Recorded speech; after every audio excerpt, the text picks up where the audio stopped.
We are back here on the show to dive in more on the running back market and the running back perspective, you could say, around the NFL nowadays, because it's been put into question a lot with what do these running backs deserve. And if you've seen any of the episodes on Hard Knocks, you'll see how specifically the Giants really valued the position, how much they were willing to spend on it, and the diverse sides of opinions that it just creates on whether or not to pay a 27-year-old running back, and Saquon specifically, regardless if he's probably the top two best running back in the NFL.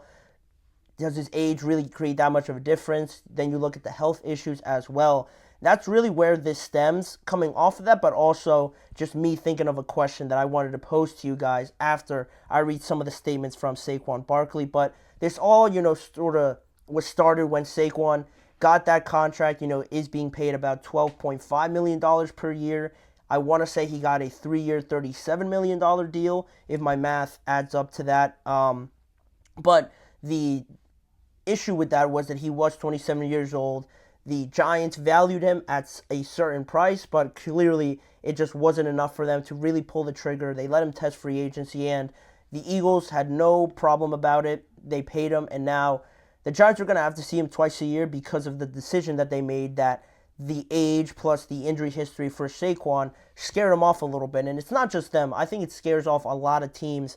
And just this narrative around running backs that once they hit 27, 28, people, or I should say people on these organizations or just teams in general, would rather take their chances on a cheaper third round, second round, even fourth or fifth round running back to give them the same amount of production, basically, in their mind, right? In their mind, for their running backs, because most running backs fall into that category of very good until a certain age, and then they start to drop off. Rarely do you see the guys that go into their 30s, like a Derrick Henry. I expect Christian McCaffrey to be up there. I expect Saquon Barkley to be up in that group, playing into their 30s. But that also is some of the problem that arises with this running back market. There's just not enough guys that can do all of that. And that's where Saquon sort of touched on this topic a little bit when he brought it up, or when he was asked a question about the running backs and their longevity currently in the NFL. And he said that that's BS. Marcus Allen played until he was 36, 37 years old.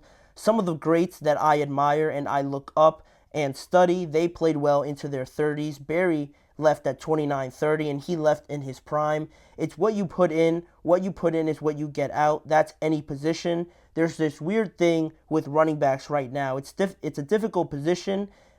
Is it a difficult position to play? Yes. Do you take a lot of wear and tear? Yes. But who are you or anyone else to tell me how long I can play the game? And he also mentioned that maybe when he's 32 or 33 years old, that's an area where he'd like to reach in his longevity of his career. And those were pretty strong words from Saquon, just calling it BS, what's going on right now with the running backs and teams determining for these players when and where, their value is, when they stop being valuable to a team. When you reach 28 years old, when everybody's telling you that you're not worth this much, that's pretty much it. It writes its own story for a lot of these running backs. But going back on Saquon and looking at him, for how talented he is, some of the negatives that come along with how talented he is and teams wanting to use his skill set to the best of their abilities or as much as they can, like the New York Giants have the last few years. You look at that and how much they use them. You want to talk about wear and tear.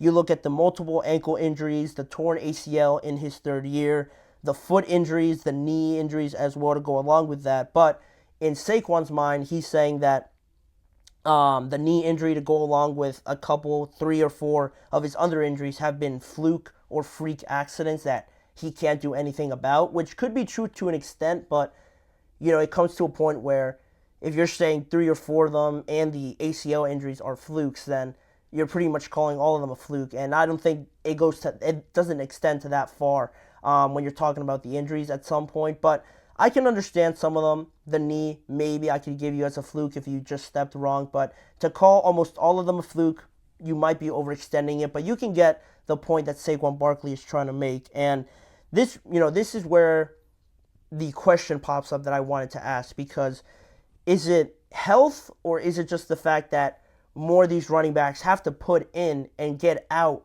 more out of their production, out of what they do in the offseason to get them to prolong this career and get these other NFL teams to see them as valuable as they see themselves, if that makes sense. So to pose the question a different way, if that didn't make sense, do more running backs have to put in the work and put out the production of a Christian McCaffrey or a Saquon Barkley? Do more running backs have to do that? Or is it just as simple of a case to just be healthier and stay healthier longer into your 30s, limit the injuries by the time you get to there, and that'll really move the needle. And I think it was an interesting topic to bring up on today's show, just because you look at the running backs, and I mentioned that elite group of running backs that I think really distinguishes themselves from the rest. You have CMC, Christian McCaffrey, Saquon, Derrick Henry, and probably maybe like Bijan Robinson heading into that area. There's not a lot of them. There's only about those three guys that can do that and say that they're at that level, in my opinion. But those are the guys that I think are worth that amount of money. But again, there's not a lot of them. So why is that the case? What needs to happen for more running backs to, elevate themselves, to get these NFL teams to look at them a little bit differently?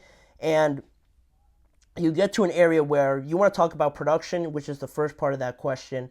Is it more to do with the production, that they have to just do more, or is it just a simple case of staying healthy? And I know staying healthy isn't always up to you, isn't always up to the running backs to just say, I'm going to be healthy until 30. Obviously, with the wear and tear that comes with it, that is tough to do for any position, but especially running backs. But I think running backs now, when you look at it and answering that question, I think it has to do more so with the production, and that gives you a better chance to get these NFL teams to look at you differently, if that makes sense. Because if you look at the running backs, nowadays especially, running backs aren't only supposed to just run the ball, average about 4 or 5 yards per carry to be considered a good running back. Nowadays, you look at those three guys that I mentioned, all of them are able to catch, run the ball, line up in the slot, line up outside if they have to. They're expected to block and stay healthy on top of that. They're supposed to do all of that, and that's what NFL teams expect out of that position group now, and you're obviously going to get a better chance of getting all of that complete package when you go to a younger, more spry running back that can do it and be in there more consistently because of the wear and tear on the bodies. But I think now running backs are almost viewed like a smaller, more athletic tight end, if that makes sense. The expectations on running backs right now are a lot higher because the game has evolved so much in the passing game. Everyone's so talented right now. It just doesn't have to do with skill or athleticism anymore. Everybody is such at a higher level right now that I think running backs are expected to do so much more compared to where they were before, when Todd Gurley got his deal and some of those other guys started to get their money. Once they sort of started to fall off a little bit, then you started getting some of these doubts in with the NFL teams, whether or not these running backs can really do it. I think if all those guys really just produced a little bit more, and of course the health thing played into it, but it's almost like a double-edged sword when you're talking about this, because I said that production, to me, was the determining factor in getting these NFL teams to look at these running backs a little bit different. But if you do produce, you do all these things that I mentioned: catch, run, block, line up everywhere, like Christian can do, like Saquon can do, like Derrick Henry can do most of it. You package that all together, but then you're not healthy at the end of the day. The expectations and staying healthy on top of that, I think that's where it becomes a little bit unfair, because you're asking the running backs to do so much on this offense, a lot more than maybe a running back or a quarterback could really honestly do in terms of just what you're bringing to that offense. If a wide receiver who's getting paid $30, $35 million per year isn't a great blocker or can't line up in the backfield like Deebo Samuel can, they're still going to get paid probably north of $28 million. And the running back who lines up outside, lines up in the backfield, blocks for you, runs the ball 20 to 30 times per game, he can't crack 16 or 17 million for everything that he's doing. And on top of that, he's expected to stay healthy and still produce more consistently over the next few games just to earn himself into that conversation of getting a double-digit salary. that's where the discrepancy sort of pops up for me. That's where it becomes a little bit unfair. I think the expectations right now for running backs are a little bit too high, and that's why I said if the production doesn't meet it and you're staying at least relatively healthy, then you're not really going to be considered in an area where these teams are really considering paying you double digits, 12 million, 13, 15 million dollars because of unrealistic expectations, I would go as far as to say. And teams a lot of times I feel like make it just about health, but in reality with running backs doing all of that, you're bound to get hurt at some point. So you almost lose regardless of that. If you stay really healthy, a team can point out to the fact that, oh, you're super healthy, but you don't produce like a Christian or a Saquon. Why would we pay you close to that amount of money? But then if you do, in the games that you are healthy, produce up to that level, all right, but you missed like 8, 7 games, so that's going to take your value down a little bit more, even though you're doing a lot more than all the other positions on the field, in some people's estimation, my estimation. So that's where I think Saquon's coming from a little bit, getting these teams to determine basically where your value lies isn't fair, is what I think Saquon was trying to say and what I was trying to get across in my point, because these teams, once you reach a certain age, they start bringing up all these things, your health, the production, and they use it against you when, again, the running back is nowadays expected to do a lot more in my eyes than a wide receiver in terms of just all-around game, contributing in areas outside of what you're just expected to do. The running backs clearly take the cake for that, and you see, it's no secret why the 49ers, as soon as they got Christian, they became an absolute juggernaut. Why the Titans have been so relevant with Derek, even though the rest of their team is all right to averagely good, they still remain relevant and in a lot of close games because Derek has been carrying them a lot in that area. So that's where the success attached to some of these great running backs, even though they're not getting paid like it, I don't think it's a surprise that the great teams have great running backs that do all these sort of things. And I think more NFL teams should see it. More NFL teams should pay some of these running backs accordingly. And hopefully for some of these young guys coming up like Jahmyr Gibbs, Bijan Robinson, some of those guys that are really leading the younger group, Breece Hall, hopefully I think all of them have a complete skill set, which is great, but it really just comes down to that health thing. If they could stay healthy and do everything, again, unrealistic expectations, but if they could do that, hopefully they can start changing the way NFL teams look at these running backs and how unfair some of these criteria that they have for them are. But that's what Saquon said.